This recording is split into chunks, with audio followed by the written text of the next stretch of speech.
Hello. Welcome back to another episode of Your Success DNA from YourSuccessAtLast.com. That motivational oomph that you need every single day. Those core inspirational building blocks that are going to help you get what you need to get done. Man, it's another beautiful Monday, and what? It's May already. Wow. I mean, think about it. The year is nearly half over. OMG, as the kids seem to say. Where has the time gone? How you doing on your goals for the year? Yeah? Is time sneaking past you? Is it just like whoosh, rushing right past you and you've really gotten little done? Or are you kicking booty and taking names?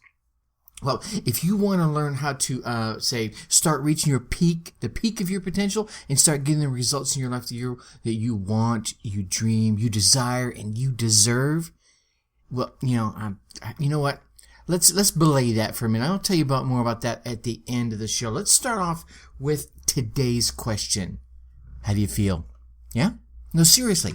How do you feel? You feeling good? Well, I was until you told me. It reminded me that the year is half over and I haven't gotten anything done on my goals, Tracy. Thanks. I appreciate that. You're welcome. How do you want to feel? Yeah. And I think those two questions really put together kind of set the tone, because you always got to know where you're at and where you want to go. And how you feel and how you want to feel is another way of getting to those answers. So that's why I ask you every Monday morning is, how do you feel? And how do you want to feel? Think about that today over the course of the day. Think about that now. Think about that as you lay your head down on the pillow tonight. It'll help your head start crafting your success atlas, your path to getting from how do you feel and how do you want to feel. Perhaps you feel down. Perhaps you feel up and you want to stay feeling up. Your mind can help craft that path as well. Perhaps you don't have the answers. Perhaps you need to find the answers. Do you feel like you always have to have the answers? That's kind of where we're going today, because we're going to talk about being a know-it-all or not wanting to be a know-it-all and the benefits of being a learner. See, over the course of my 50 plus years on this planet, I have seen time and time again those people that come into meetings or even just a gathering of friends, whether you're going out to hang out or you're actually in a meeting trying to get something accomplished. But there's that the person I'm talking about, right? The person or persons that walk into that room having to know the answers, or believe that they know the answer. See, they have the solution to everything that ails you, that ails me, and the world around them. Yeah. See, we listen to them spout this issue and that issue and statistic after statistic, which, don't get me wrong, that's good because you need to know the topic that you're quote unquote preaching about. But if they would just pause and listen to the others around them, be it in that group or in that meeting, they quite probably would be delightfully surprised at what they might actually learn. You see, to me, every idea has merit. It could be a little bit of merit. It could be huge, bountiful merit. Yeah, even those ideas handed down from Mr. or Miss Know-It-All, those ideas have merit too. They need to be heard, they need to be processed, and they at least need to be considered. See, I don't think I'm talking to you, not the person in the car next to you or the desk next to you or even running alongside of you. I don't think you're the know-it-all type. See, it's wise to know a lot, but it's wiser to be a learner. You see, learners, they learn, right? I mean, it's why they're called learners. And to be a learner, you have to listen. And a good listener doesn't always assume that they know all the answers or have even the right answer. A good learner will not always assume that they already have the right answer or the perfect answer or that they even know the answer. Even if a good learner does already have a great idea or the right answer to the question at hand or whatever the topic is, they still are going to take the time to listen to the ideas of those around them. For if you think about it, there could be something there that would prove that their answer is valid, that it is the perfect answer, that it is the right answer for this issue at this time. And perhaps maybe one of those ideas that they hear when added to their idea improves upon it and makes it even more perfect, makes it just right. Or it could even prove to give them an even better idea. Ooh, now that's awesome. And that's the power of brainstorming. And see, that's where you gotta have an open mind. Being a learner will open your mind to new ideas, new experiences, new people and cultures and ways of seeing things. See, by being a learner, you enable yourself to find new concepts, new solutions, collaborations, and innovations. And mind you, it doesn't matter whether you're a mother, a manager, or you're trying to be master of the universe. Bum, bum, bum. Sorry. If you want to succeed at any venture in life, you're going to have to innovate. You're going to have to come up with new ideas, right? Maybe the new ideas is how to balance the budget in your household, or how to manage the time with the kids, with the time with your spouse, right? Or it's how to manage the budget of a multi-million-dollar company. Whatever it is, you're going to have to figure out how to innovate. You're going to have to attract people to that innovation, and you have to inspire their inner talent, right? You have to bring out what's inside of them. Learners do that the best. See, if I think about back when I was the manager of inventory and warehouse management at Coca-Cola North America for their marketing materials, we were faced with a bit of a challenge. It's not one of those, stop the presses, but it was one that kind of cramped our ability to service customers. And I'm not talking about you and me kind of customers. I'm talking about the big yellow M type of customers, the king of the burger customers, right? It wasn't, what was the challenge? Well, it was being able to get our orders that they would phone in to us or send in via email from our headquarters downtown in Atlanta, Georgia, to our fulfillment house in Knoxville, Tennessee, in the same day via our system. Not manual. We could do it manual. That's easy. I could pick up a phone and call someone and say, I need to have this shipped, I need this shipped, and here's where it needs to go. See, we needed to get it done via the system in the same day. I know it sounds silly with technology being what it is today, but 10 years ago, the systems being as they were then, we could only transmit our orders at the end of the day as part of the day-end process. So I went around and I spent the better part of the week engaging the various departments, that were involved in the process, customer service, data integrity, operations, IT, even the warehouse itself in Knoxville, as well as the customers that were going to be impacted, the McDonald's and the Burger Kings. And before I even started this I'll call this discovery process, I had an idea of how we could solve the problem, and I jotted a couple of notes, but I started going on this venture, and about a week I did this. And coming out of that, I had an even better idea. So, of course, I drafted out my solution.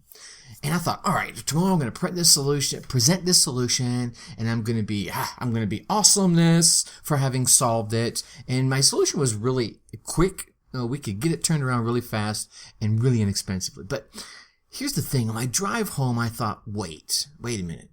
Let's hear what the other people on the teams have to say. So I set up a brainstorming meeting, right, with all these people. A few of them I had already talked to. Some of them I hadn't yet.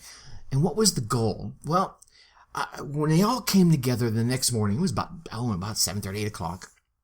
The goal was how to get our same-day orders from Atlanta, Georgia, to our fulfillment house in Knoxville, Tennessee, and on our way to the customer in the same day using the systems we have, right?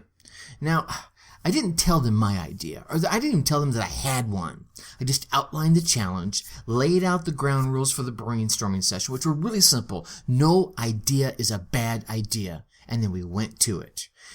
We spent the first hour or so just writing down ideas, going around the room, right? Talking out, blurting out ideas. No idea was shot down. We've spent that time just blurting out one idea after another, another. Some were solid ideas, some were a little harder to fathom, and others were far more whimsical in nature, but we wrote them all down. What was really cool is one idea would spawn, well, if we could do that, then we could do this. And if we added to that, then we could do this. One idea spawned the juices of someone else who had maybe a piece of it. So, maybe Kimberly had piece A and John had piece B and the other John had piece C. When one person heard piece A, they added that to piece B and they're like, now they had a new idea. And then piece C was added and we had a whole new idea. So we're writing all these ideas down, right? So after all the ideas were recorded, we went back and just literally rated them in two parts. Part one is how long would it take? Short term was under a month. Midterm was 2 to 6 months. Long term was going to take longer than 6 months to get this idea implemented. Part two, cost, right? Yeah, it was business. We got to talk about costs, right? And these were just ballpark costs, right? How much we thought it was going to cost to implement this idea, right? Doing this, we were able to quickly vet out ideas that A, we couldn't get done now, and we couldn't get done cost effectively. By lunchtime, we had 2 solid ideas. One was a short-term fix. It was going to take us about a week, and was going to cost us about $2,000 in man hours and hardware. And this was a one-time cost. And then the second idea was a midterm idea. It was going to take about 2 months and about $5,000. In the end, we did them both. We used the short-term idea to solve the immediate needs, and it became the process that held us over. It was actually a stepping process into the midterm solution that cost us, the $5,000 and took about 2 months to do.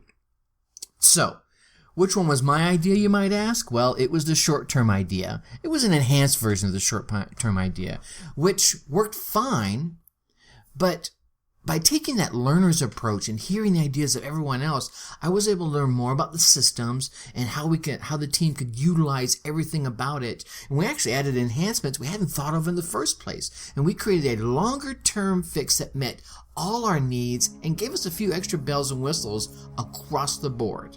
And we had a short-term fix that solved the solution right away. I think we pretty much rocked it. I think the last piece I would leave you with, so far you've heard, you have to listen and you have to open your mind. And I think the last piece I would give you is mentor. You see, helping someone else, and by staying a learner, you can help someone else. And the best way to do that is to teach. Learn, do, teach. You heard me say that a few times over the past few podcasts, actually across a number of them, across the 436 podcasts I've done. I found that when you're first learning to do something, when I first learned to do something, I'm learning it to improve or enhance something. Either I'm trying to improve or enhance my life, improve or enhance a process, whatever it is. Then I do it. And in doing it, I learn how to improve upon the improvement. Right? You get it? So I'm learning to do it, then I'm doing it. But when I teach it, I learn how to improve or enhance a part of someone else, whether it be their situation, their business, their financial wherewithal, whatever it is. You see, that, my friend, requires digging a little deeper, paying a little bit more attention, have a little bit more of an open mind, not just to the thing that you're trying to improve, but to the downstream effect and impact that it'll have on that person or the business that you're teaching it to. And you know what? When you dig a little deeper to teach, you'll be clearing out more space to learn a little bit more for yourself. And that, ladies and gentlemen, is a win-win for everyone involved. That's how you'll reach your success at last. All right.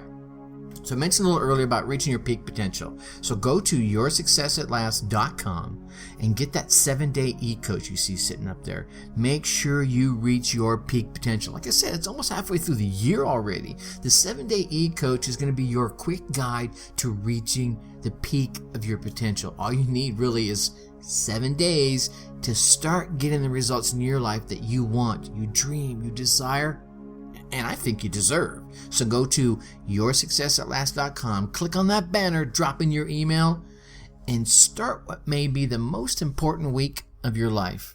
Tomorrow we're going to talk about, are you influential? All right, with that I'm going to leave you like I always do. Think successfully and take action. Talk to you later. Bye-bye.